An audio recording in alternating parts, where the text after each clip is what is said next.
Our location and perspective don't protect us. In Isaiah's day, the people of God believed that because they were God's people, they were untouchable.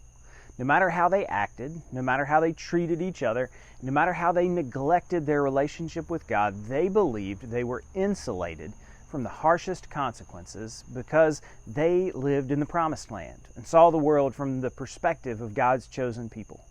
But being God's people is a covenant relationship. And when we don't live out the requirements of the covenants we make, there are consequences.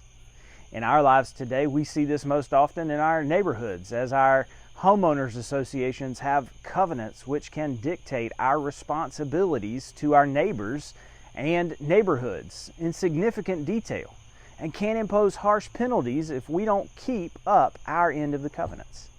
In the case of the people of God, in Isaiah's day, when they don't live out the covenant, God uses other people outside the covenant, people outside the Promised Land, to enforce the penalties for the violations.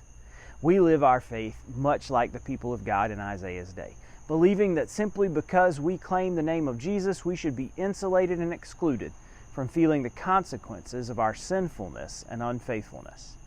But having been grafted into God's covenant people, we have responsibilities to keep our covenant with God. Let us keep our covenant.